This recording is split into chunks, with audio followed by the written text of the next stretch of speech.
All right, let's do it, y'all. Let's do All it. All right, man. Let's do it. Let's do it. Yes. Let's do it. Let's do it. All right. Yo, Just a Thought podcast. We are back. Let's go. Let's do it. Dre, this is your host, Ray. Dre, how has your week been? What have you been up to, brother? What's up, you guys, man? I've been active all week. I just came back from a wedding. I went to African wedding last Saturday and last Sunday. So it was a 2-day event. And you went to an African wedding? Yeah, Nigerian. So how was that? It was a great experience. It was a good time. I had a good time. However, I ended up getting COVID. So right now, I'm positive right now. I'm in my recovery stage. Like, this is right on time, though. You know what I'm saying? I'm hopefully going to learn some new benefits today to help me have my body heal, to prevent, But right now, I'm like I say like third day. So like I feel like pretty much like 98% recovery. It's just like second time I got COVID. So like I'm coasting right now. I'm chilling. Been getting a lot of rest. I've been sleeping all week. Yo, so damn, yo. I mean, I'm happy that it's not as serious as it was before.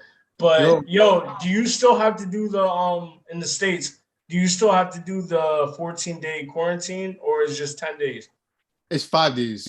It's 5 days. 5 days, yeah. It's 5 days. 5 days from the day you test.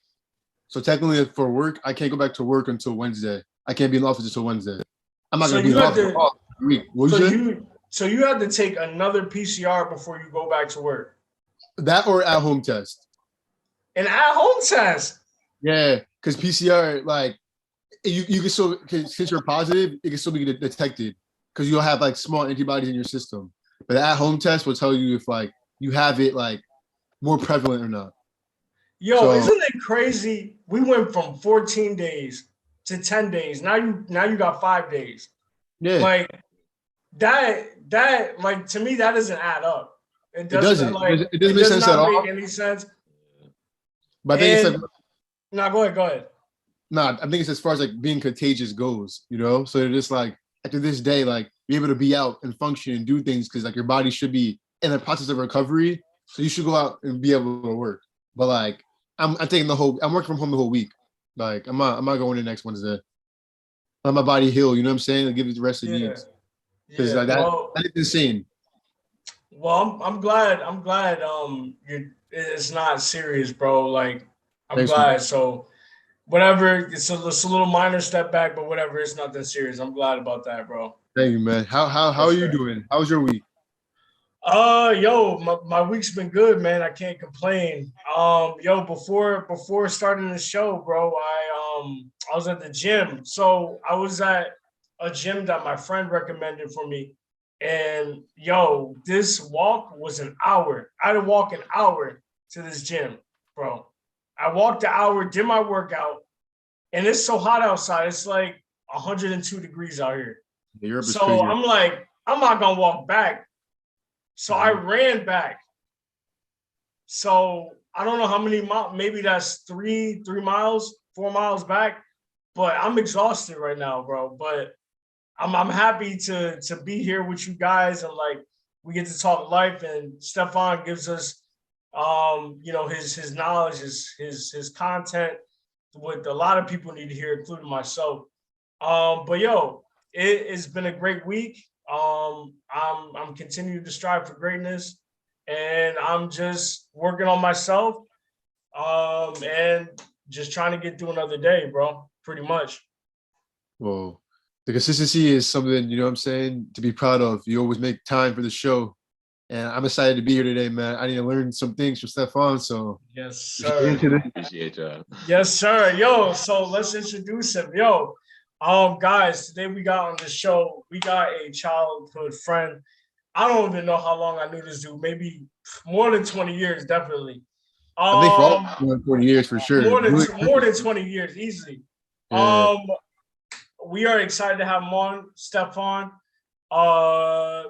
Dude, if you guys, before he introduces himself, guys, if you want to know about nutrition, health, if you want to learn about what to put in your body and how guys, it's the Moss Club, student of naturopathic medicine, talking everything wellness. So we are happy to have him on. But Stefan, we're gonna let you introduce yourself, brother. Hey, thank you guys, man. Like honestly, first off, I gotta say thanks to you guys, man. This is a big blessing because we moved away. Obviously, you grow up and you lose touch with a lot of the people that you grew up with, and then later on, you find out so many different similarities and so many different opportunities where you could connect and then kind of deepen bonds that really you didn't even always get the chance to do growing up. So first off, I appreciate y'all for having me. I appreciate y'all for doing this and setting up this platform for people, man. Thank you guys so much. I really do. So I'm real happy to be here. Yes, sir, man. We're happy. We're happy. You can take time out of your schedule to be with us, man. Sure, Yo, man. so pretty much, man. Tell us a little bit about yourself before we dive right in, man. All right, no problem. Well, I am 31 years old. I grew up around the same area as Ray and Dre, and for my entire life, I've been involved in athletics, and that took me to a place of wanting to always elevate myself. And at some point, it realized that it had to be as much about nutrition, or even more about nutrition, than it had to be about the physicality. So once I realized that I wanted to live a life of longevity, I decided to say, all right, you know what, I'm going to take my personal thoughts out of the equation and I'm going to dive in a little bit on nutrition and see what is it that I'm doing now that I can maybe stop, change, or turn into something else that can help elevate me, or what can I add in that is completely new. So my journey has definitely been mostly all a journey of self-education and just desire to want to see what these bodies are capable of, what we're capable of, So that is what's got me here sitting with you guys, man. I'm definitely proud of the effect and happy that I've gone on that journey for sure. Yeah, man. A little bit. Thank you for sharing that, bro. We know that this journey is a long one. What I mean is life. It's a long one, and we have to figure out ways on how to continue to work with it. And obviously, you found some ways and key components on how to keep the body fresh and how to continue to go and how to have energy. But we also have dark times, bro. Definitely. Yeah, we do. So tell us a little bit on about your dark times and how you were able to get to that light at the end of the tunnel. Sure. Well, my dark times, I won't get into all specific details and bore you guys, because one thing that I know is that we all go through dark times and we all go through hard times, Yes, sir. My dark nights of the soul, which I believe everybody goes through, they led me to some really intense places. Without getting too deep, dealing with depression, dealing with thoughts of suicide, dealing with attempts of suicide, and having made it back. I remember, for my own reasons, I truly didn't want to live this life. And, I took myself as far as it go to kind of take myself out of the picture. And without thinking that I was going to still be here, I woke up and to my surprise, I was still here. But to most people's surprise that you would be happy, I was not happy. I was not happy to still be here. I was not happy to, to still be on this journey. And that was a long time ago, for sure. I pulled myself out because I had no choice, like most of us. And slowly, step by step, bite by bite, I started finding reasons to go ahead and, find that light myself, within me.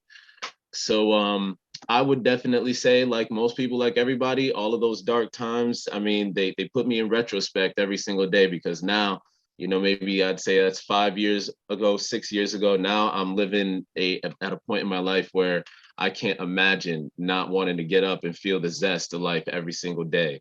I'm not perfect at it. I'm not claiming that every day I'm up and I'm happy and I'm out there, but I really have a better perspective on this, because I believe now more than ever that your personality is what creates your personal reality. And I've heard that, and off of that belief, when you factor that in, your personal reality is based on two main things: how you feel and how you think. you know so a lot of people think how we feel is an external thing. It's something that we can't necessarily control. we feel based off of things that happen in the environment, things that happen to us, things that happen around us, etc. Little do we know that feelings can be manufactured from within on our own. So when we stop thinking, oh, hey, this has to change in my life, this external thing must happen in order to produce the feelings of happiness, then what that does is it puts us in two places, and they're kind of contrasting.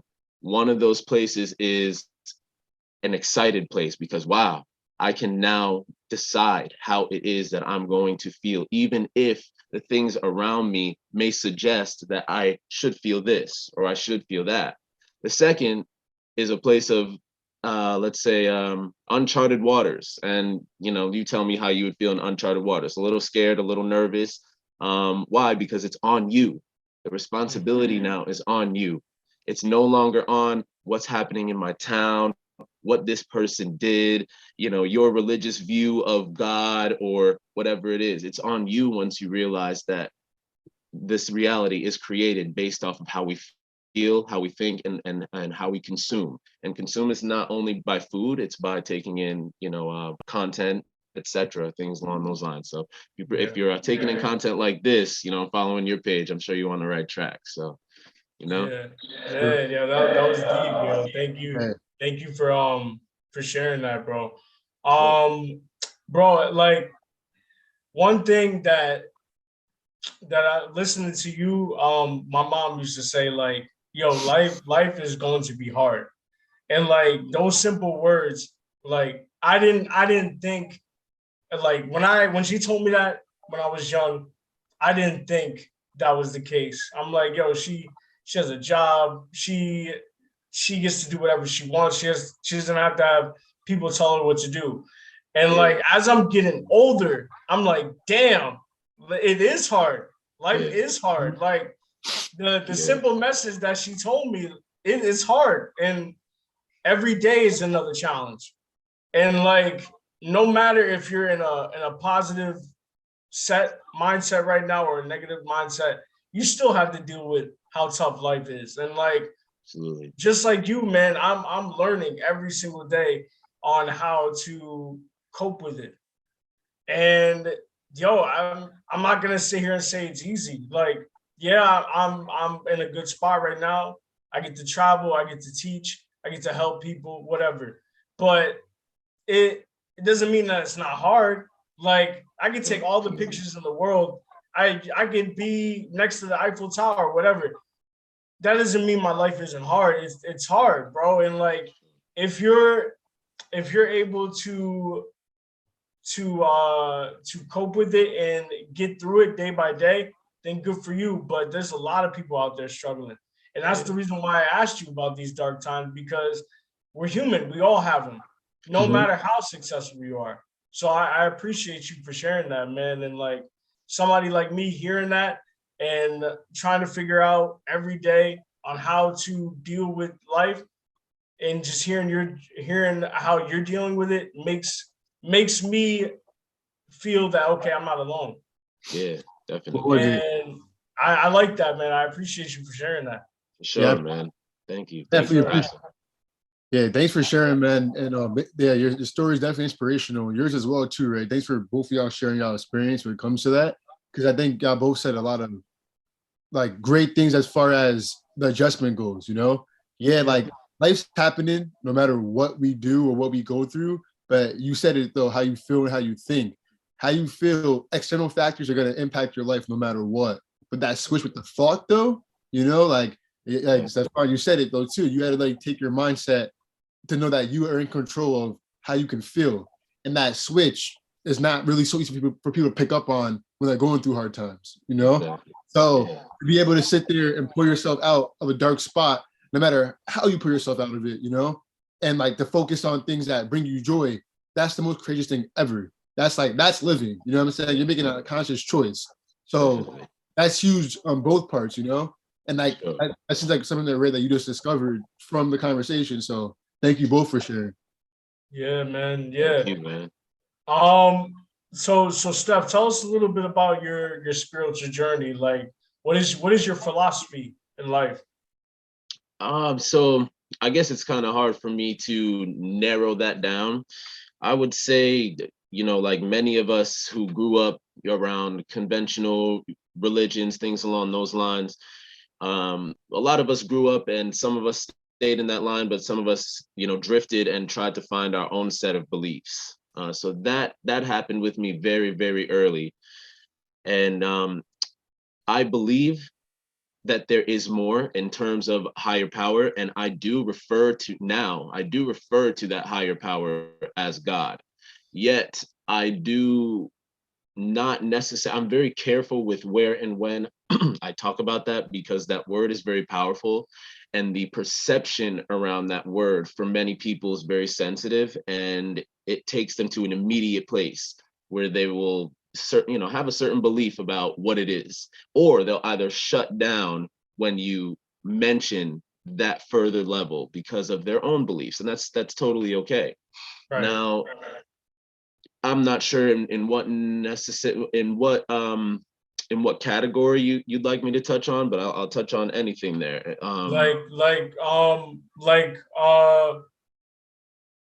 For me, right? I'll give you an example. Like for me, my spiritual journey has been like, I feel like I'm in this moment now where I'm learning more and more about God, the universe, and how to understand it more, right? And how it can be essential in my life, and how it can take me to the next step. Sure. So what I mean to you is, what has your spiritual journey been like through, like, as of today? Like what positive path have you taken to get to where you are today? Okay. So I'll share with you guys something real quick. When my daughter was maybe about like 3 or 4, I used to ask her a set of questions. There would be a set of maybe questions about her own consciousness, her own self-perception, etc. One of those questions was, Destiny, is God a person? Do you believe God is a person? And I would wait to get her response.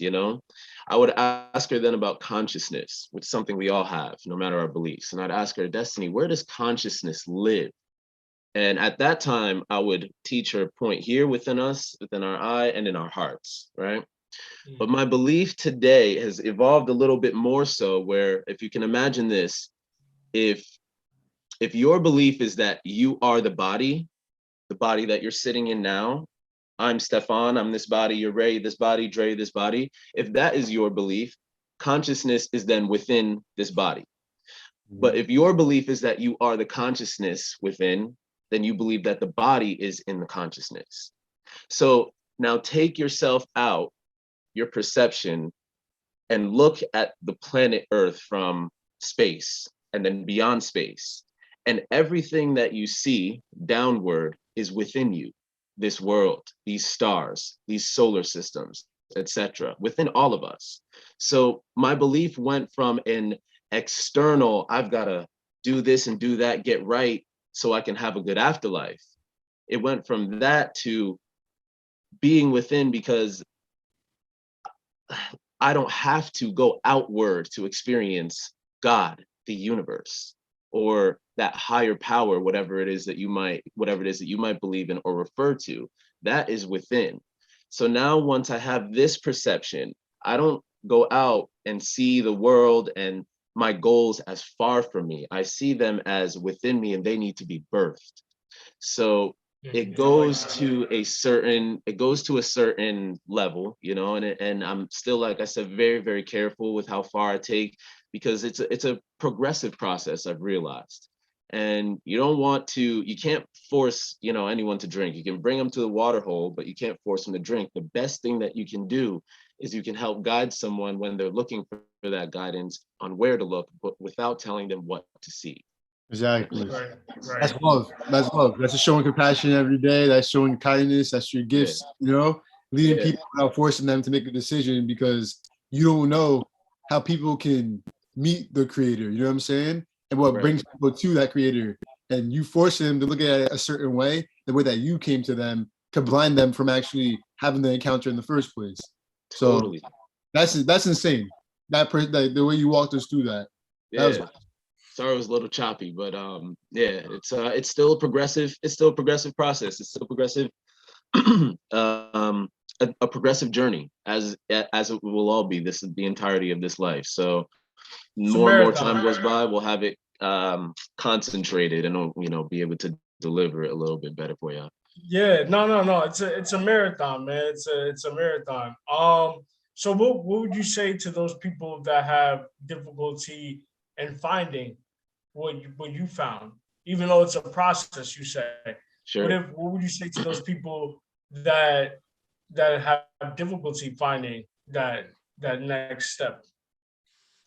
I would just say, and it's gonna be it's not gonna be very profound, but I would just say keep going, because there comes a place where we want to get further, we want to elevate in our lives, but we spend way too much time in contemplation about why haven't we gotten here? Why don't I feel this? Why is it that other people can experience this and I can't? What am I doing wrong? And that's totally understandable. Yet we use a lot of our time, our time and energy in that place of contemplation without first diving in and saying, okay, I'm going to get there, regardless of the fact. I think of it like this. When a bird is born, that bird does not believe already that it can fly, from my perspective. But within that bird is the ability to fly, to soar, to do all the acrobatics in the air, no matter what. So what's going to happen is there are two chicks in that nest. They're all going to get to flight through a different path. One of them's going to hop off the nest this way. One of them might fly right out the gate. Another one might, traverse the rocks or the tree or whatever for a while. But regardless, at the end of the day, at some point, you're going to come back and those birds aren't going to be sitting in the nest anymore wondering why it is that they can't get out to where mom and dad is, or why it is that they can't get out with the other big birds. At some point, you're going to get out there and realize that those birds learned how to fly because that was innately in them from the entirety of their existence. So what I believe is that what is innately within us from the entirety of our existence is that connection, is that spiritual connection to God, the universe, however you want to describe that. We will get there to that full point of knowing what it is that we would like to know, experiencing what we would like to experience.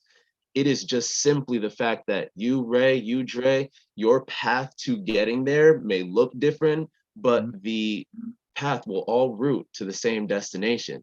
So if you put that in your mind and you tell yourself, no matter what, I'm going to learn to fly. No matter what, I have that connection innately within me. Just know that you've got it there and you don't have to search externally for it. Outside, there is nothing that you can receive that you cannot receive inside. This is all physicality. This is all material. This is all secondary to what we have within, to what we are within. And once we start looking at it that way, then our perception can start to change. Because I think we believe, or we live in a world where we're so focused on material, and materialism is almost like most people's God. Oh, this has to happen, that means this. This, I get this, that means that. But once we take that outward and put that awareness internally, then your brain will tell you where to go. It might seem like a jumble of, wires crossed all together in the beginning, but just keep pulling. Just keep pulling at those wires bit by bit, and eventually they're going to untangle, they're going to unravel. You will get there. So what I would say is keep going and keep exploring, keeping your mind open to new avenues. If all you've experienced in terms of, let's say, religion or spirituality is prayer, that's great, that's wonderful. Yet I would say, look toward outside prayer. How can you deepen that? If prayer has gotten you where you are today, yet you feel like you want to go deeper, deepen your energy within the prayer, deepen your intention within the prayer, or open your mind to how else, what else, and just keep going. That would be what I recommend. You're unlimited. The material thing, everything here physically limits you in a way of thinking, so, like prayer or meditation, you know what I'm saying? It has you said it, being intentional, looking, seeking, that will open something. You know what I'm saying? Hopefully the right thing. But like, absolutely. Sure. Yeah, For sure. man. Yeah, the mind is a powerful thing, man. And like we all know, if you can tell your mind to do something, it will. And if you can control your mind to be consistent, there's one thing you can be. It's a strong tool. It can be used for good and it can be used for bad. But like that's one thing that humans have, man. We have we the ability to think and to have more ideas and be open minded, and we should use it, man. And if that is something that is going to take you to that next step, man, you gotta have let your mind be free. I agree Definitely. with you, man. Thank you for sharing. So no, let's get into it. Tell Let's us do a it. little bit about this Moss plug, bro. Like, All right. tell us a little bit about it, your content, and what you're gonna be doing with this content in the future. So I've been using seamos is what it's commonly known as. I've been using that for about 5, 6 years. So Okay. that's kind of a little bit before I would say major social platforms got a hold of it and it kind of blew up, etc. And my family's Jamaican, I believe, like you guys as well, right? Yeah, I'm As well. Jamaican. Yeah. Yeah. So Hey, I'm like, you know what I mean? So we refer to this as Irish moss. And and what they do is in Jamaica that made different drinks out of it, or you might go into your Caribbean shop and see your Irish moss drink in the cooler. I learned from at the time Alfredo Bowman was alive. Most people know him as Dr. Sebi. And I learned at that time how many nutrients were available. And I realized that my grandmother had some of this Irish moss in her cabinet at the time. So I was like, you know what? Let me go ahead and see what I could do with this. Let me go ahead. Um, and from that point on, it's just been it has been base in my diet. It's been based in my supplemental diet. It's been hard to tell people about it at that time because it wasn't popular. I'm not a doctor at this point. I'm just a student of natural medicine, so it was really only on me. Now, what I plan to do with this is share that because I love the aspect of sharing health. A lot of people, we understand, you know, we grew up around a lot of, drug dealers, things along those lines or whatever it is. But I felt, if I'm going to deal something to the community, let me deal a path to health. Let me deal a path to elevation. Because what I believe is that we talked about that internal, right? That internal feeling, and if you've got your body bogged down with a whole bunch of toxins, a whole bunch of unnecessary matter, it's going to contribute to your energy. It's going to contribute to how you feel. It's going to contribute to your perception. And again, there's really only, and I won't say again, but I'll tell you now, in my opinion, there are really only 3 ways to continuously affect our genes and to affect our lifespan. And I call them the 3 T's. The first is thought. The second is going to be toxins, right? Or sorry, 2 T's. And the second is going to be toxins, right? So thought and toxins. Now, those things in the body, toxins in the body will affect our genes, affect our cells, which will in turn affect our longevity of life, right? So I want to experience, like everybody, longevity, juice, energy, vitality. So how can I do that? When that becomes the most important, what you want, the quality of your life, then how can you worry about, oh man, I really like this food over here, I really want to keep eating it. You start boxing everything out and say, I'm going to go toward vitality, and I'm going to choose what is going to elevate me versus what depletes me more so. I'm not perfect. I still love a good, package of fried Oreos. I still love a good, package of cookies and things like that. You know what I mean? I'm normal too. Don't get me wrong. But yeah, so now what I plan on is delivering health to the community, and we want to be health trapping instead of, trapping in a way that, kind of tears people down. Yeah, we know about that. So tell us a little bit about the benefits CMOS gives us, because listen, I I've watched a couple videos about Dr. Sebi, done a little bit of research, but I don't know that much. Over here, it's a little bit more uncommon to get seamos. I know in the U.S., like you said, it's starting to become a big thing. But tell us a little bit about the benefits and what does Sure. seamos do for your body. Yeah, definitely. So we might be here for a bit, and I kind of Hey, say I'm that, willing to learn, bro. I want to get on it, man. Let's do it.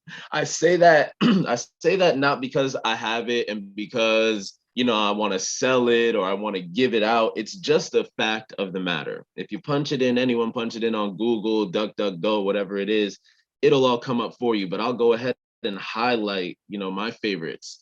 The first thing that was my favorite, and I'll double back on this at the end, was that it was going to massively impact my gut health. It was going to massively impact my digestion.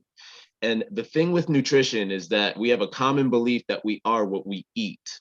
And I kind of challenge that and I'll say we're not what we eat, we're what we absorb. Because we can eat food, but we don't get anything from it, the negative or the positive, until it absorbs into our bloodstream. And a big problem is in the West, especially, is people have chronic digestive issues, chronic, which affects so many other things. If you can't get the nutrition from the food that you're eating into your blood cells, why waste your time? If you can't get the protein from the chicken breast into your blood cells, all 20, 30 grams of it, why waste the time? And if it's not going to get there, it'll go somewhere else, and it will go somewhere else that's not beneficial. So the first is going to be gut health. It's going to make sure that you can absorb all of the nutrients from what you are eating, and in turn, make sure that you don't have to, or make sure that you don't keep empty matter in your stomach and in your digestive tubes because it hasn't been able to digest. What I learned is that digestion is a two-way process of chemical affinity. We've got our body that's electric and comes in when it needs to digest food, and it comes in with its own electric matter and its own energy to break that food down. And then we have the food, the substance, which should also be electric, complementing our body's processes as well, working together in unison. Now, what we have mostly in the West is we have empty substance, which I don't call food. I will call something food if it carries nutrients essential for my body. I'll call it substance if it's just something I can enjoy. It's a slice of pizza, it's again, a fried Oreo, whatever it may be. But what happens is we don't digest a lot of our food, and we eat a lot of dense material that can't break down very easily. So you see in the US, a lot of people walk around commonly big stomachs, maybe sometimes skinnier average arms, skinnier average legs. This is really suggesting that you're not necessarily fat. You've got so much undigested waste and matter in your system that hasn't broken down or gone anywhere. So what happens, the danger of this is if we eat 3 times a day, but we're not going number 2 3 times a day, where's that food going? Nowhere. Exactly. It's sitting in our gut, right? It's sitting in our gut. And since it hasn't broken down, it'll sit there until it does what? Like most other foods, rot.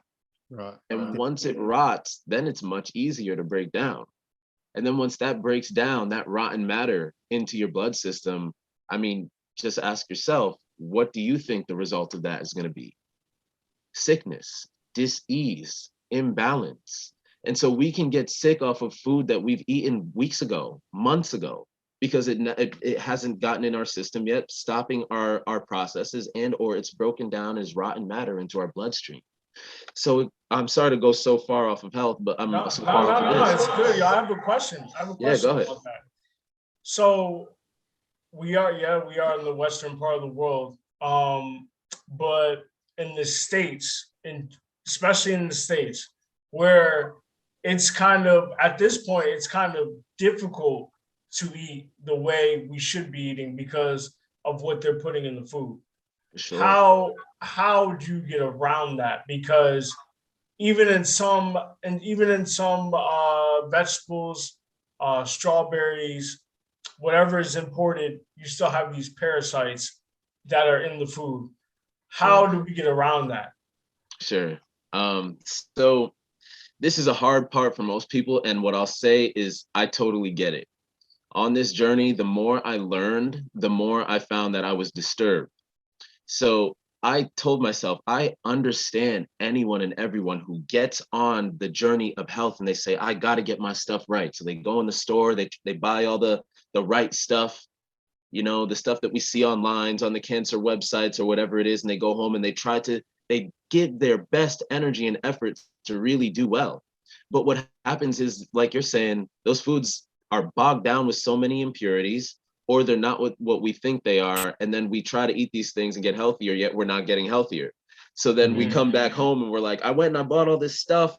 I did this. It's not working. Why waste my time? And then they give up. I totally understand that. So the way to get beyond that is by first fixing one's perception around what is health and where can it come from.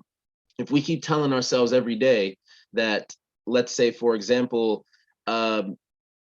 carrots are going to heal our eyes because of the keratin in the carrots, and we go and munch on carrots every single day, trying to heal our eye health, we're going to be fooling ourselves. It might help a little bit, but what I'm saying is we've got to unwind what we believe health is today.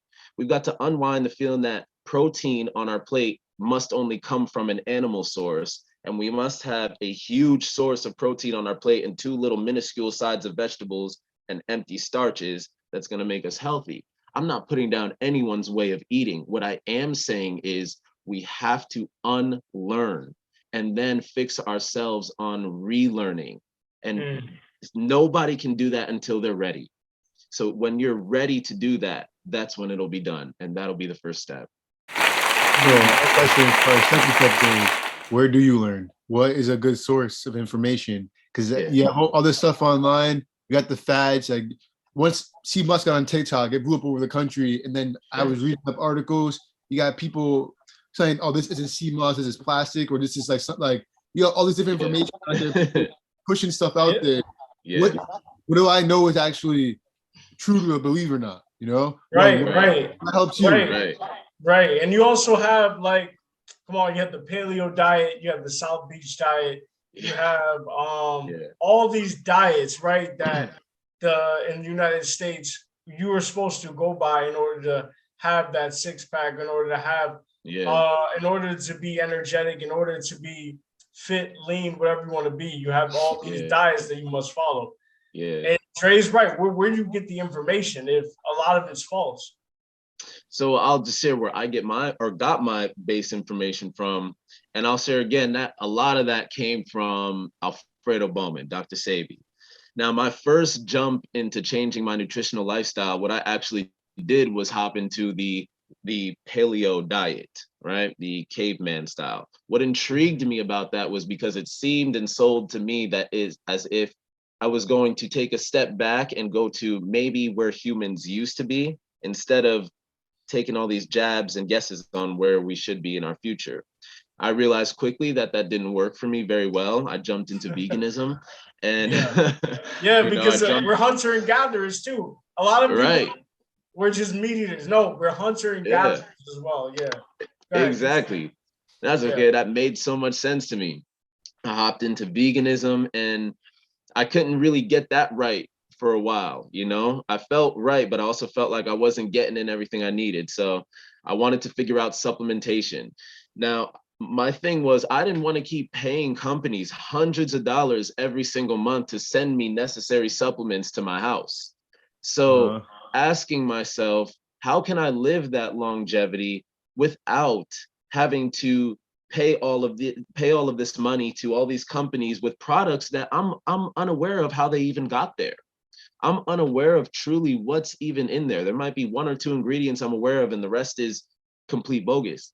So I would say the furthest that we got to go back to is finding that supplementation and those nutrients in our foods.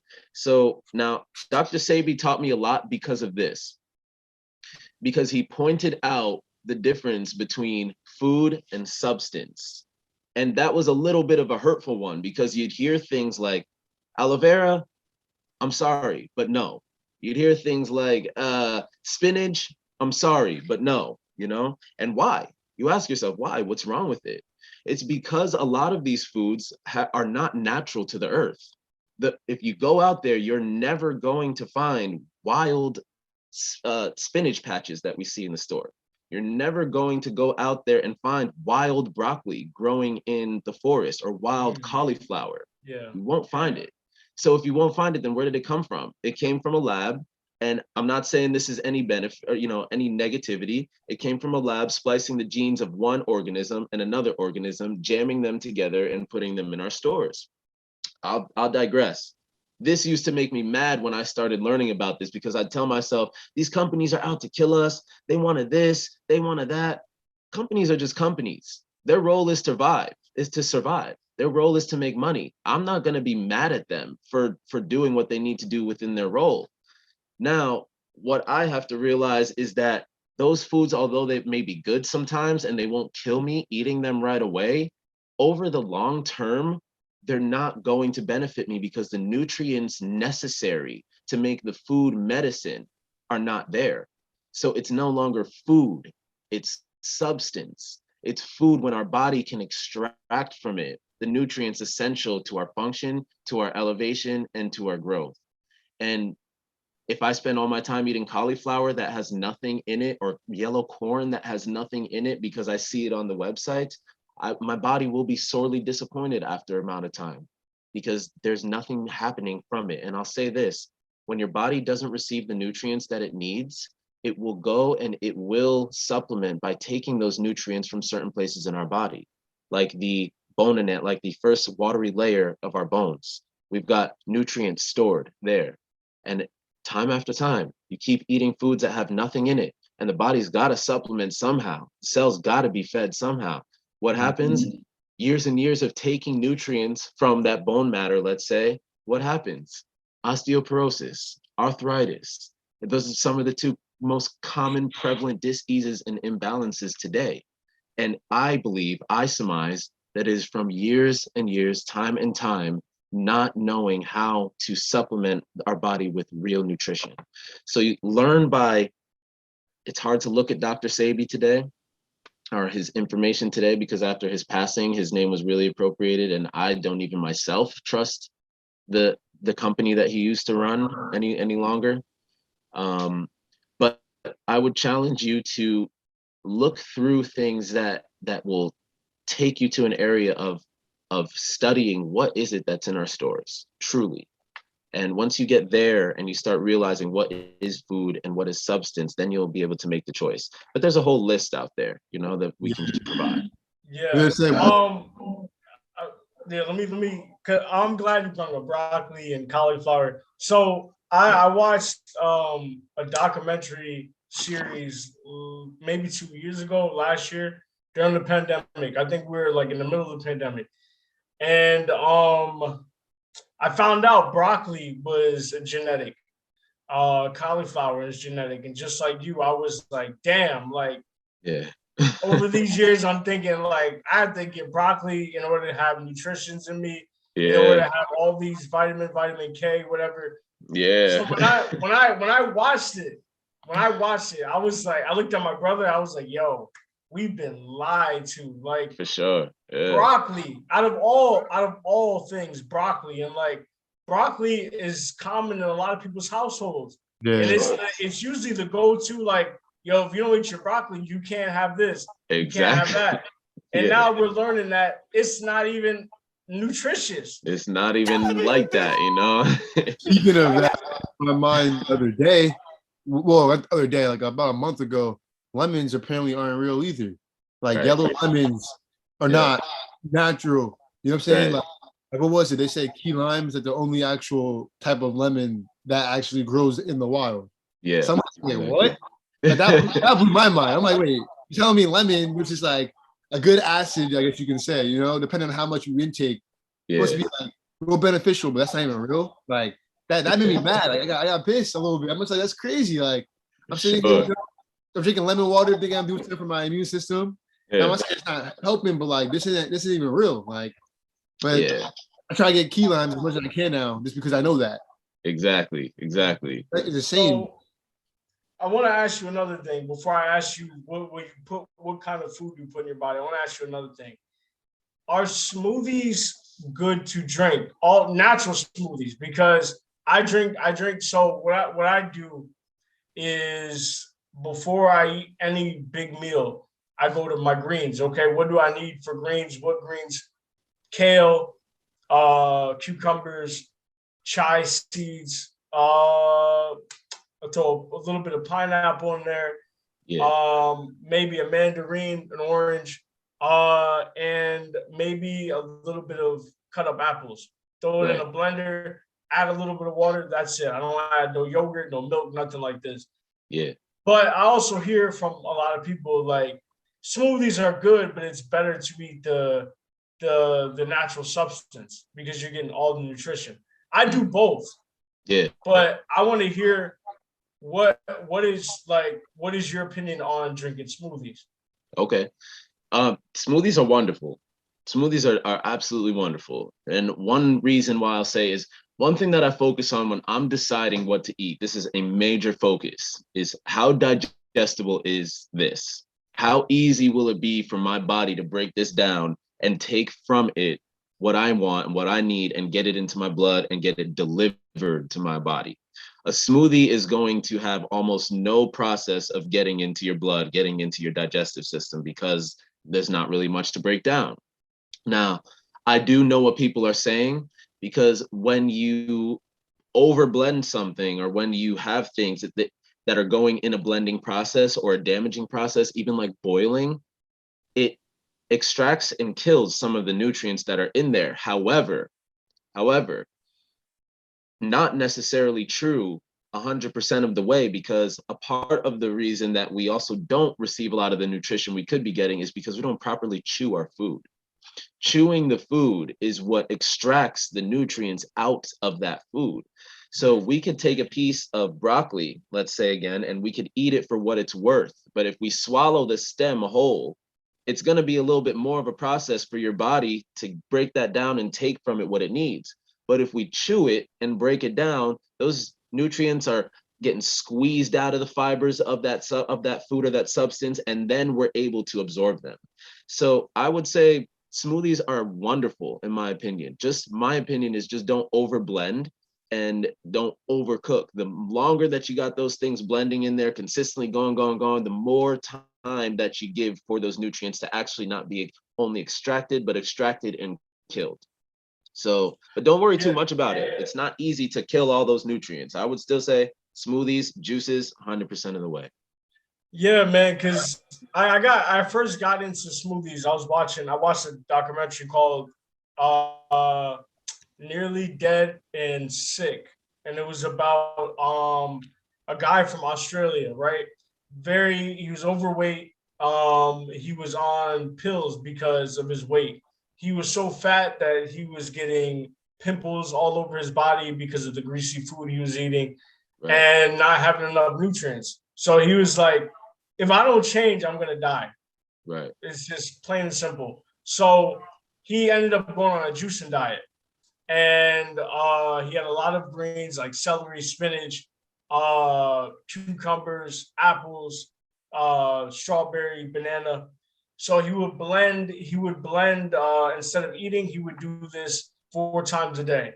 And he lost a ridiculous amount of weight, maybe in one month, 30 something pounds. So his journey became amazing, like became worldwide. So he went to the States, and we're a fat country. So he became really close with this one guy. This one guy had the same problem as him, but this guy also had type 2 diabetes on top of that. Okay. So the doctor gave this guy, I think, a year to live. He's like, all right, if you don't do anything, you're gonna die in a year. So this guy puts him on. Is like, yo, I've been doing this juicing diet. Maybe this could be good for you. No lie, 6 months into this juicing diet, this man loses 130 pounds. Yeah. And just, it becomes a big journey, just like losing. So of course, I don't need any of this because I'm not a big person. But I was like, yo, maybe, it could be fun because, to be honest, I love eating healthy. I just don't like putting it in my mouth. Pause. I don't like putting it in my mouth. Like, listen, greens are great, but the taste of it is horrible. I'm not gonna lie to you. Right. So I'm like, okay, maybe I should try the smoothies to make it more interesting. And ever since then, yeah, I do both. I eat greens, whatever, but I do the smoothie because it tastes better. Yeah. And like, if it's a benefit for the people that watch it, if it's a benefit, try it. Like, it could really change your life. Yeah. Even being on the opposite, what is it? Y'all know I'm skinny, you know what I'm saying? Like, I always been skinny, but this is the most weight I've gained. Like, I've gained about 10 pounds in the last year, like healthy. Yeah. And it's been ever since I started juicing. I've been enjoying the right nutrients, and that with working out and watching what I put in my body, like, I've been able to gain the weight that I've been trying to gain since I was like a little kid. So like, it's definitely worth it. You know what I'm saying? Like, for sure. Yeah. And if I can jump in on that real quick, I'll say, Ray, what you just mentioned is a big plight of so many people. What happens is people don't go on that journey of furthering or elevating their health because of that reason. Preference on taste buds, preference on associations, to certain foods and habits or whatever it is. And so I have no idea how many times I will hear, when I'm helping someone or speaking with someone, I don't like it. I'm not going to, it's just so nasty. I know it can help me, but I hate the taste. And it boggles my mind because I don't understand how, if something is going to elevate you consistently, or it's going to elevate you right now, how you can let taste get in the way of not getting it in your system. That's a personal thing within some people where they're just, I'm either going to find a way out of it, or around it, or I'm just going to make it work, so because we have our taste buds messed up. We have them completely sold on artificial foods, substances, and tastes. So by the time we get a taste of real nutrition, it like offends us, it offends our taste bud. Yeah. It offends they're like, like, come on, like that tastes like that. Like, no, I'm sorry, but that's how that's supposed to taste. Yeah. That's how natural sugar or sweetness does taste. We have to rewire so much. But what mostly we have to rewire is our favor over things needing to taste good in order for us to take it. Once you do that, like you did, you found a way around it. You figured out that smoothies could work. And that's exactly what so many people can do and should do, instead of saying, I don't like the way it tastes. I'm just going to keep going back with what I'm doing before, so what you did is great, man.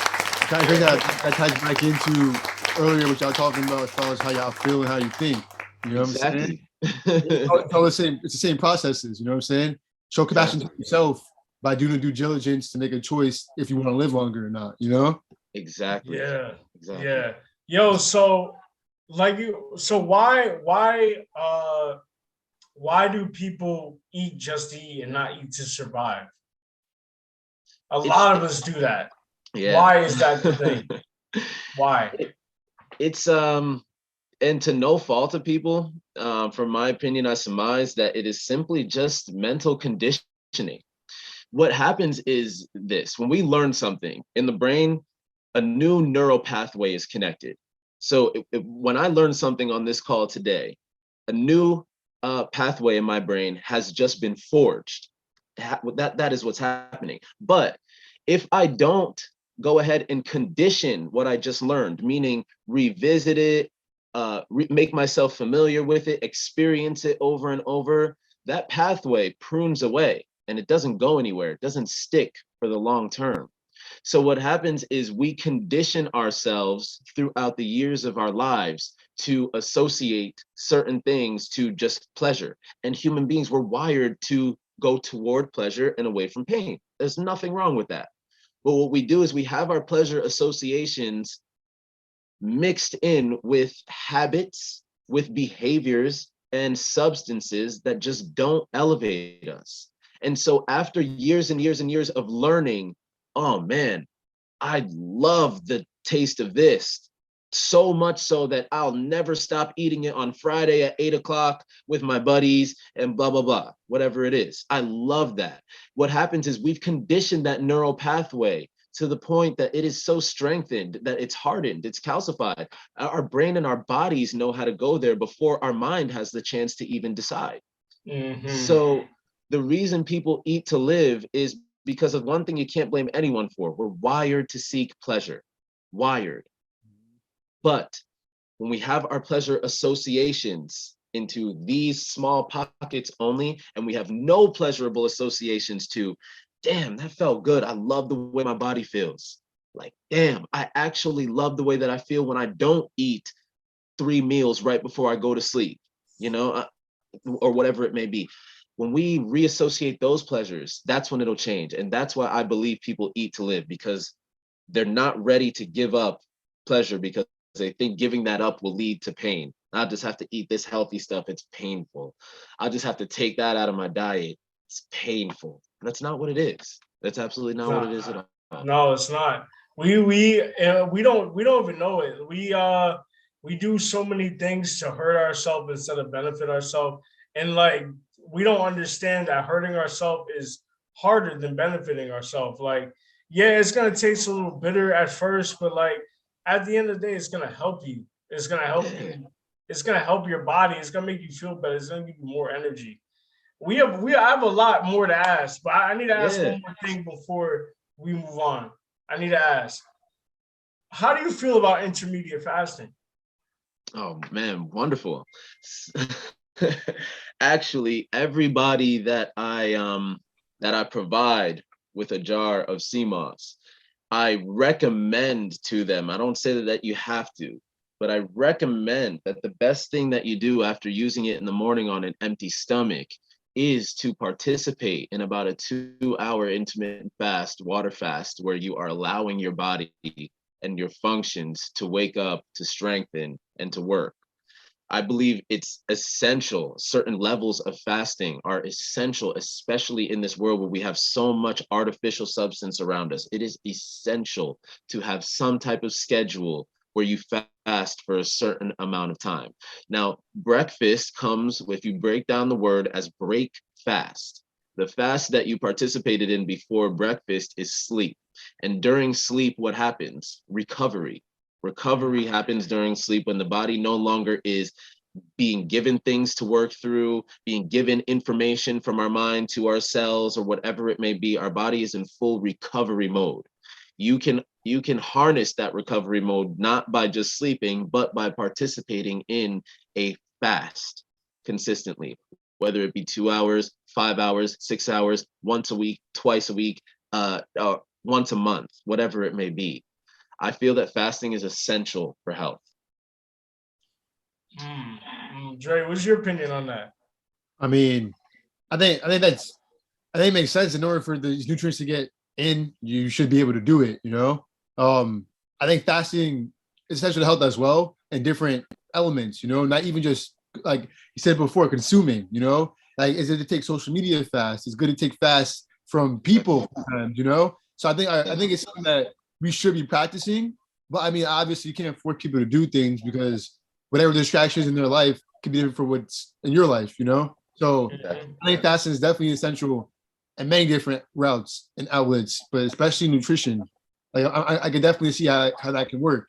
If you keep consuming things, I feel like say you stuff your face in the morning for breakfast, and then if you have to get another snack, your body's gonna have a hard time breaking all that down at the same time, you know? Exactly. So you take the sea moss in the morning, you wait a few hours, your body will absorb those nutrients. Excuse me. Body will absorb those nutrients to help you absorb everything else later. So I think fasting is very essential. Yeah. I do an intermediate fast. I do it most of the time. Sometimes I fall off. We have those times. But one thing I find about intermediate fasting is the discipline. Is the discipline, and like, yo, it's like you're training your mind to do something. At first, it was the hardest thing because I live next to a bakery. You smell that bread in the morning. I'm like, oh my God. Like Yeah. maybe if I take a day off from it, it's not gonna be so bad. But and I work out on an empty stomach. I think Same. I'm so used to it now that I feel like if I do eat in the morning, I'm gonna feel horrible about myself. So I work out in the morning on an empty stomach, and then after my workout usually around 1:30, 2 o'clock, I'm eating. So for me, I try to do something so I don't worry about, okay, I have to eat now. So I'm always telling myself to do something active so I don't have to sit down, I don't know, watch something and I'm not focused on eating. I do think it's a good thing to do, and I think it is good for your body, but it's better mentally for you. Yeah, of course. And exactly, Dre, what you said is exactly part of it. And it touches back on what I was mentioning earlier with the buildup of food and substance in our body that doesn't get to be broken down. Because we wake up, and a big problem, at least I've realized for me, is we wake up and we're used to having these kind of heavy breakfasts, you know? We're used to having, you know, the bagel and cream cheese and the, you know, this and that right away, you know? And again, if that's what you like, there's really nothing wrong with it. Just conceptually, we keep eating and eating before the body has gotten a chance to absorb what's necessary and kick out what's not. So we keep bogging ourselves down. Our bodies can hold at least up to 20 pounds of undigested waste in our system. And then what'll happen is that'll, you know, little things will disperse into different areas or whatever it is. So it's not that our body doesn't have the ability to cope with our constant consumption. It does, but it's not helping. It's hurting us, and it's hurting us a lot in the long run. So once we wake up and now we're moving, like you work out on an empty diet. Now we're moving. Our bodies are moving. We've drank water. We're continuously drinking. That is fueling our systems within and complementing the next system, complementing the next. And it's making sure that what we have within us, what we put in, right, what we ate or consumed is not going to sit in the gut, is not going to sit in the biome. And then from there, it's going to be removed, which will eliminate the risk much further for disease, sickness, and imbalance. Okay, man. I pulled up your page. Talk about what you putting in your body, man. Let's talk about what you're eating, bro. I don't know if we can see it right here, but I don't know. Oh yeah. These are some of these meals that this dude be putting, bro. Like on the real, yo. So talk to us a little bit about some of these meals and what are you Sure. still? You said you were vegan. Are you still vegan? What are you putting in your everyday diet? What is your everyday diet like? Cool. So to most people's surprise, I am not vegan. The way that I went ahead and structured my life is that in my home, I eat a vegan diet. I do not bring certain substances, certain artificial substances. I don't have animal proteins or meats in my house at all. I told myself what I'm going to do is I'm going to train myself at home first. When I started this, I was still eating, you know, meat, burgers, you know, turkey burgers, things like that. But I didn't want to have it all the time. So I figured, all right, if I'm at home and I'm conditioning my body, I'm conditioning my mind to now receive the fuel and the association from plant-based sources, then what I realized is when I go out into the world and I tell myself, all right, when I'm out, I'll eat whatever I want. When I'm out, if I want this burger, I'm gonna have that. If I'm out and I want this, I'm gonna have that. But what I realized when I go out, I just don't want those things. I just don't even have the time to desire them because my body, my personal physiology, my personal makeup is thriving off of a diet based off of plants, based off of wild sources, wild food sources. From there, anything that you want to eat is your choice, and you have the benefit to say, I can enjoy that without feeling like it's bogging me down, killing me. So what I eat on a day-to-day basis, when I wake up, I do just like you. I wake up, I do take my seamos in the morning. I have some other herbal supplements that I use and some teas that I drink as well. And I'm drinking water for the first 2, 3, 4, 5 hours of my day. That is been built off of telling myself I've got to give some time in the morning to let my body adjust. I'll work out, and then my first meal will always, always be introduced with a water full fruit, vegetable, smoothie, whatever it is. I don't start with the heaviness because it's like waking up right out of bed and going in to run your 40 right away, and your coach being like, run your fastest 40 right now. You just got out of bed. You know what I mean? Like, it's impossible. You know, I gotta stretch a little bit. I gotta breathe a little bit. You know, I gotta get myself right. So my start at about 1 o'clock, 12 o'clock will be a start of water-based, digestible fruits and vegetables. Digestible, meaning I know that when I eat that, I'm feel the crunch, the water, the juices, the nutrients coming out, being squeezed out, and it's going to be delivered into my bloodstream easily. So that might be a smoothie, that might be you know, fruits like watermelon, whatever it may be. And after that, I'll get into a meal. My meals are based off of they have a base of grains, wild grains, like kamut or quinoa or lentils of some type. They will have that base. Always, once that base is prepared in my house, a big pot, I know that, all right, if I don't know what to eat, let me just put this in a bowl and then see what else I can go ahead and do. So I'll top in avocado, I'll top in some zucchini, raw, whatever it may be, a little bit of sriracha, you know, season it up the way that you like it. Don't go too heavy on it. Flavor, yeah. Yeah, you know, make it fun. You know what I mean? Make it fun.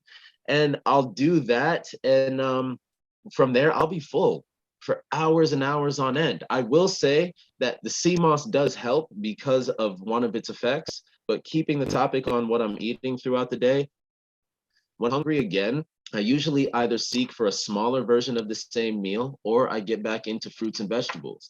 I'll go out and I'll see, you know, desserts. I love sweets, you know, so I'll still partake, you know, in certain desserts. But I know that I can't handle levels. You're not eating no honey bun, are you? Hell no! Oh my God, no!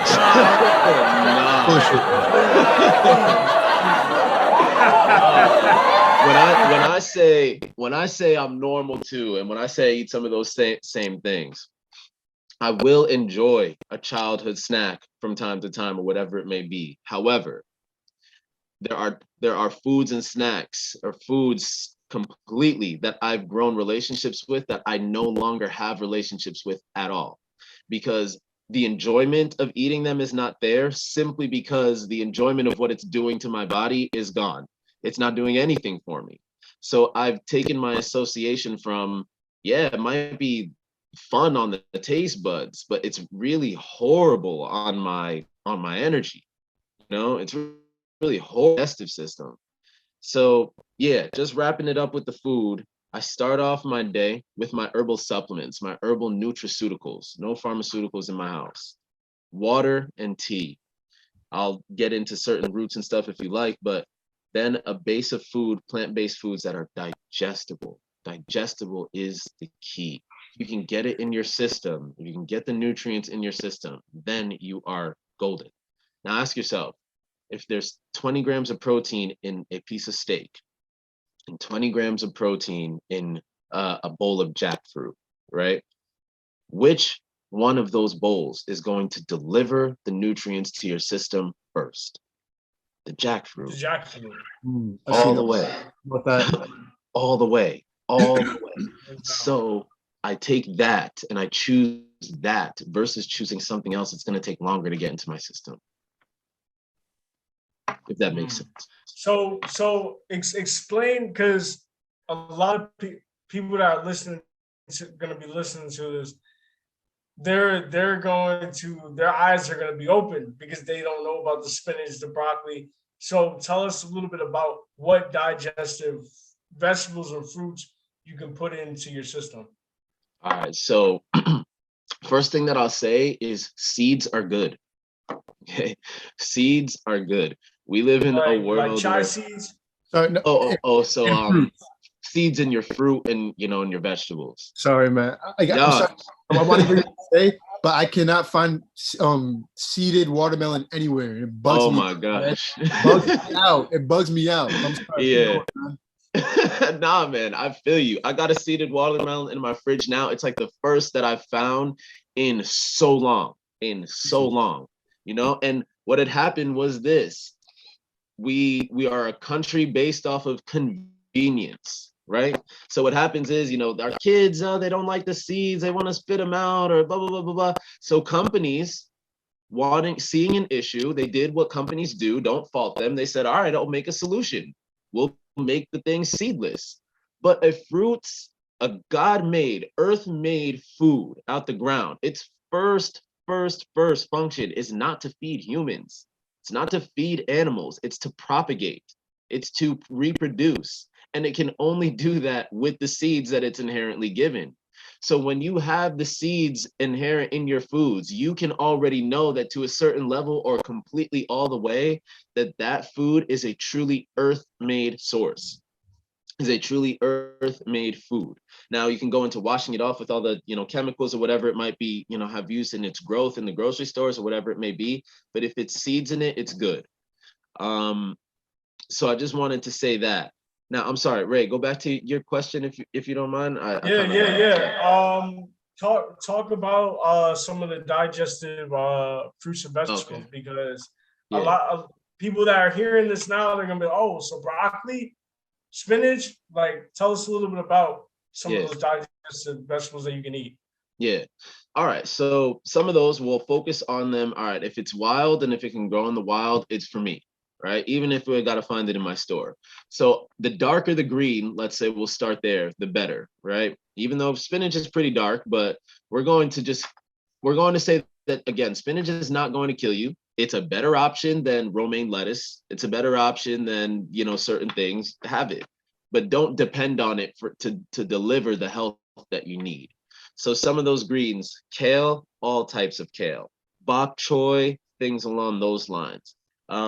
When it comes to your grains, chickpeas, red kidney beans, black beans, you know, things along those lines.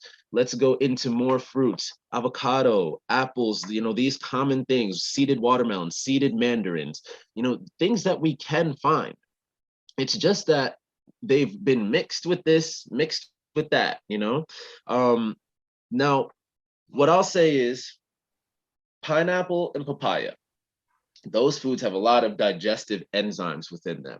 So you can use those foods almost like a medicine and enjoy them at the same time by having a bite of pineapple or papaya after or before your meal, because it's going to help break down your food. Also, ginger, that's my favorite one. I eat a sliver of ginger before and or after every meal, because that is going to immediately help break down everything in my system and get all of that in the blood. Now, I'm going to go ahead and direct y'all to the list at some point that Dr. Sebi did put out while he was alive. And that list is going to be essential to finding out what is it that I can consume without the worry of it not being a natural food. It's pretty straightforward too. It's so many of those foods are not things that we're unaware of. They're out there. We can find them. It's just that we have to rewire, okay, you know what? The lab might have made it seedless for me and sweeter for me, juicier for me by this or this or this. However, it's not going to take you down the path of health. It's going to supplement your pleasure at that point. We've got to use what the earth has sourced for us. And once we do that, then we'll have no problem.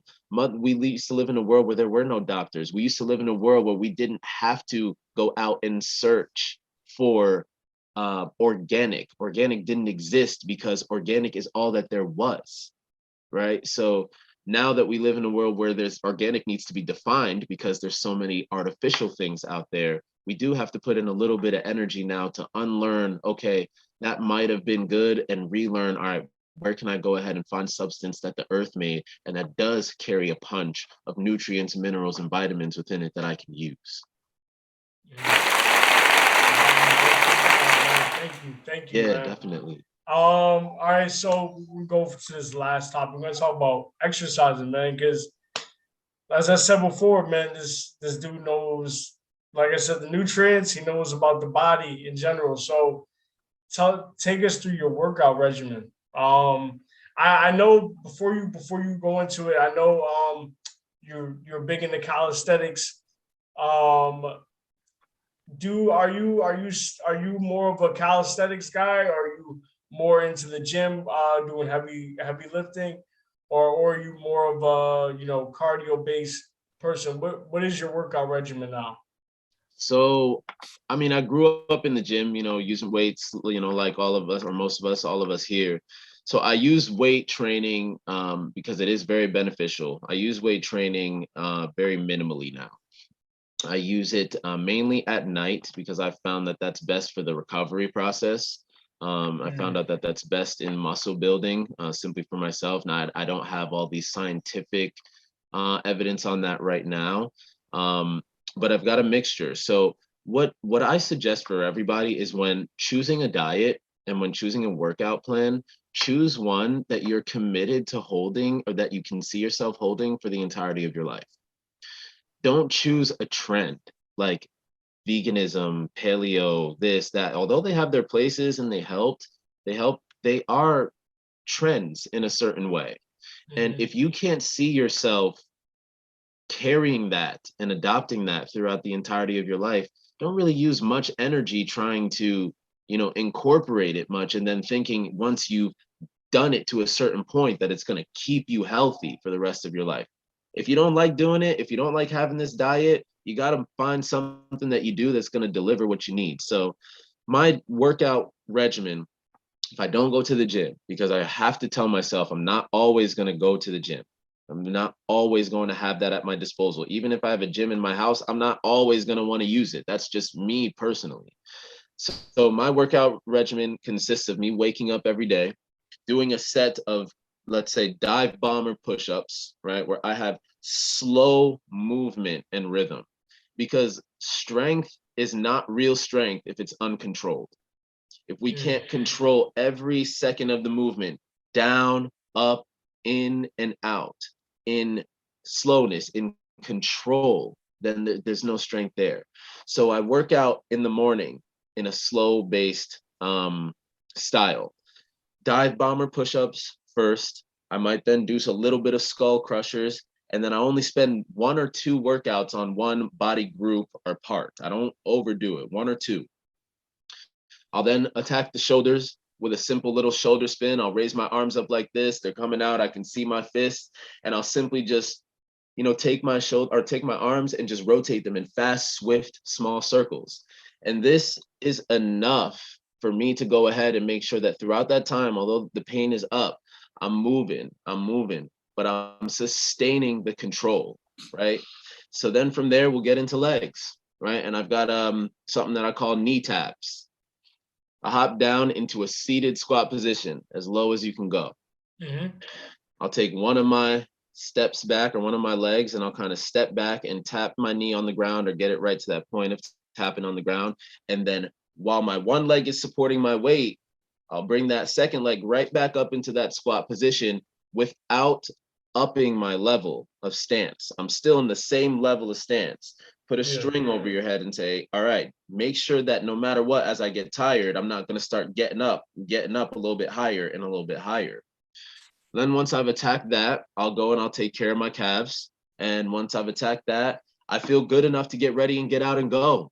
I'll go on a run. I'll go on a bike ride. I'll go to the gym. I'll put some headphones in and maybe hop on a machine, a Stairmaster or whatever it may be. And I'll use these conventional things too. So yeah, that is a typical kind of regimen for me. And I can see myself doing that until old age. I can see myself practicing my handstands until old age. I can see myself practicing my body weight movements in old age. And that's why I choose a workout regimen like this rather than one I might stick to for a month. And then because it was so rigorous and it was so not me or not fun that I hopped off of it. And then all the work I did kind of went to shit. Yeah. So are you big into stretching after your workouts? Are you because listen, we all three of us work out on here. But one thing that a lot of people don't do is they don't stretch before or Yeah. after their workout. Are you big on stretching? Do you stretch most of the time when you work out?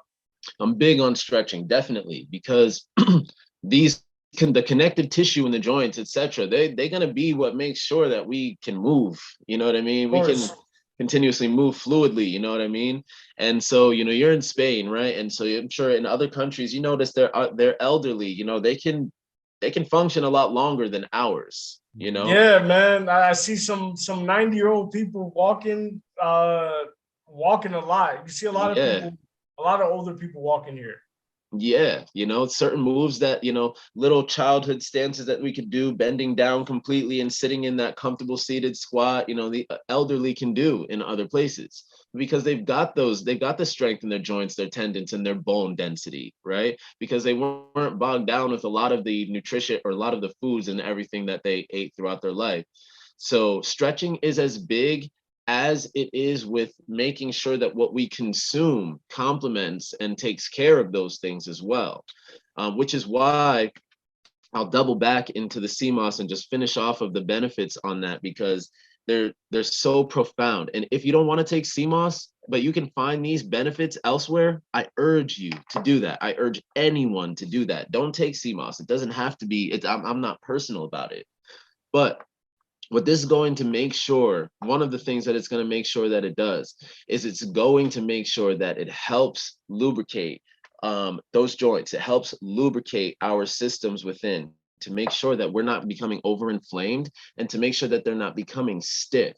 Now, what it mainly does in that area is stop the body from needing to take and deplete its nutrient stores from our bones, from our muscle tissue, right?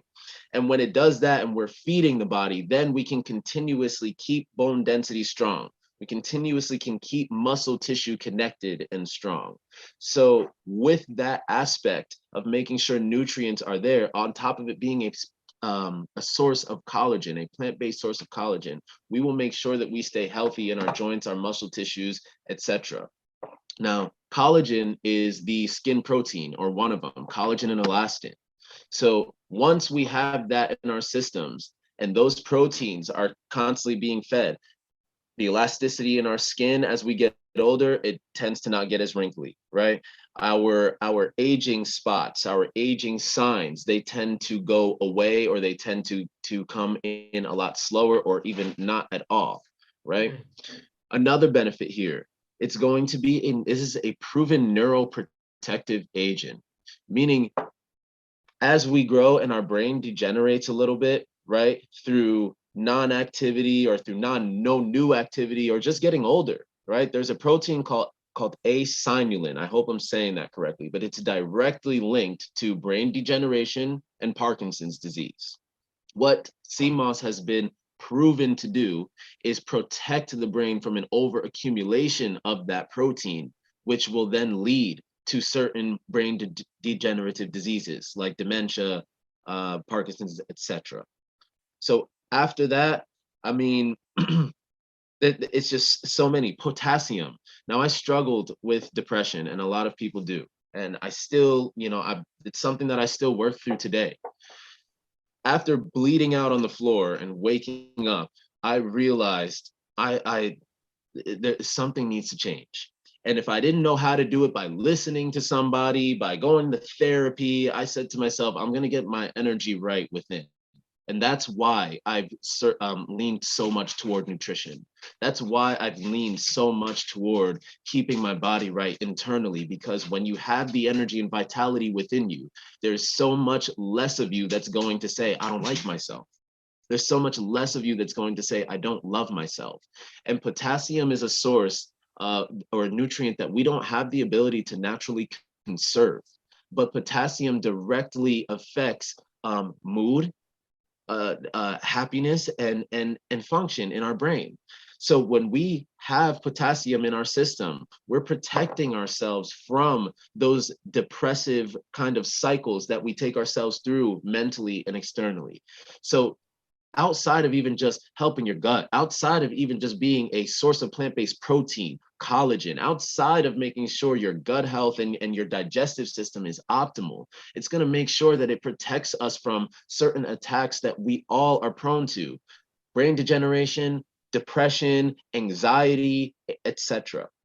So in my belief, there's no reason for me not to explore anything that has the ability to give me such a wide range of benefits. Now, I'm not naming all of them. There's so many more out there, but with such a wide range of benefits, and it's still at a place where I can find it sourced in the wild without anyone tampering with it, then there's no way that I'm not going to try to incorporate that into my diet. And I will tell you that there is no amount in me that believes that by incorporating this into my system, that it hasn't directly affected my mood and hasn't directly affected my energy levels throughout my days and throughout my weeks.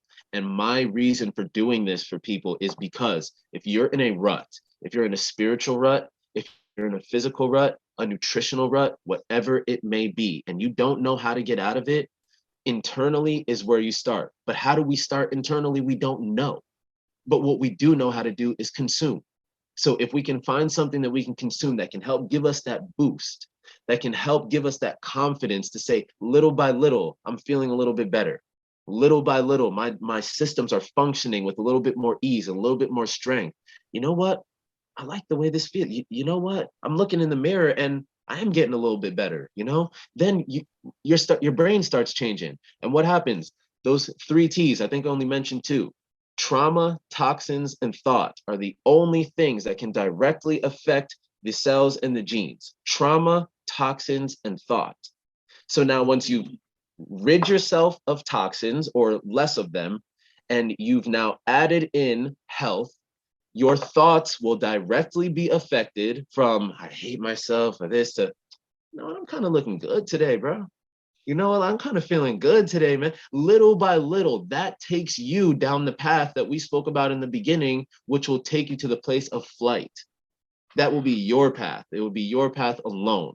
And if you don't know how to do it externally, come internally. And if you don't know how to do it internally on your own by thought, find something that you can consume that is going to complement your physiology and that is going to elevate you from internally. And then you will do the rest. I promise you. Great. You got to say about that. That was deep. Great. What's your opinion on that? That was, I mean, take it with a grain of salt, man. Like, not much I can say about that. Like, it's all great advice, you know? Like, I appreciate, one, you coming here, spitting your experience and your journey, because like, it is really helpful. And I learned a lot today that I didn't know, even though I thought I did the research that I was supposed to do. So thanks again for everything, man. Like, no doubt, man. Great segment. Yeah, man. So before we end it, tell the people where we can find your product, how we can get delivery, how they can find you.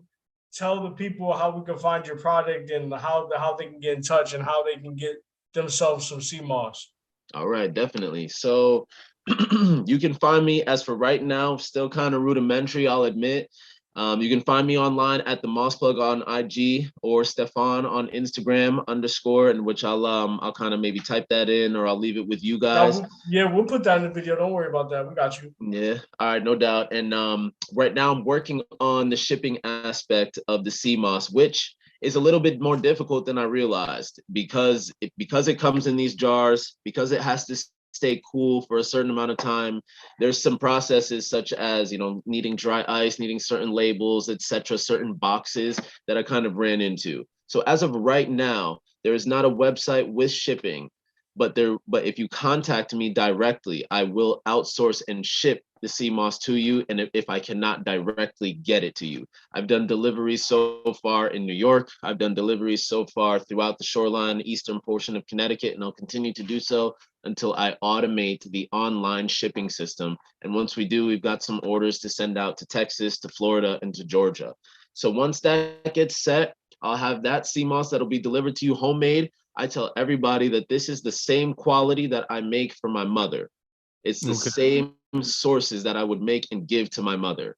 And I would not give my mother any junk. Yeah, your mom Shout out too, to Mom man. Freeze, by the way, man. Fact, man. Your mom man. too, man. Yeah, man. Like I remember her bright, bubbly energy going into school, man. Like honestly, man. She still Seriously, man. got She it. always She lifted still me got up. it. Yeah. Still got it. So yeah, man, that's where you guys can find me now with the Moss Plug on IG. Shortly, I would say before the month of August ends, we will have the website up. We'll have shipping down packed where you'll be able to order seamos from me. I'm doing a welcome promotion where it's not about if you look online, seamos sells for, oh my gosh, it's astronomical what they're selling this for, and most of the time the sources are really horrible.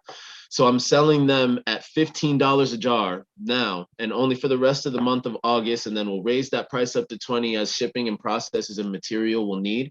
Everyone who orders from me and who has already ordered from me beforehand will lock themselves in for life with me to be able to receive wild source sea moss that I make with the same quality for my mama for life at the same price of $15, and it will never be raised on you. So other than that, that's where you guys can find me. That's what I'm doing now. And I'm doing this because you know what? We got to be health trapping out here. We got to help people get to a place of elevation. And I felt that without offending people or without getting to a place where people might shut down, the first place is nutrition. And then that will take you everywhere else you need. Preach. So tell the people what me and Dre like to do before we end it. Tell the people your message on how to stay consistent. So my message on staying consistent is simply going to be waking up every day and first thing, not like asking yourself, all right, do I want this? Do I want that? Stay consistent by telling yourself, I will get there. Stay consistent by telling yourself that within me is already the innate ability to experience and know happiness, longevity, vitality, and energy. Within me, it is already there. But my brain will not solidify any new neural pathway unless I revisit it over and over again. And I train the association to it to be one of pleasure and not one of pain. So stay consistent by telling yourself what you're doing every day is not taking away something. It's not being a chore. What you're doing is rewiring your associations to longevity, vitality, and energy. And there's no range of benefits that doesn't come from that I know people wouldn't rather take in order to experience the life that they want. So tell yourself every day it's innately within you. And just remember, consistency will solidify the neural pathway. It'll solidify your associations. And then you won't need external sources to depend on for your health and for your happiness. Thank you. Dre, tell us a message, man. Show compassion to yourself. Show your passion to yourself when it comes to your health, when it comes to your personal time, and it comes to your spiritual journey. Today was great. I appreciate y'all both. That's all I got. Thank you, man. Just Thought podcast. We are out. Thank you, man. I appreciate y'all. Much love, man.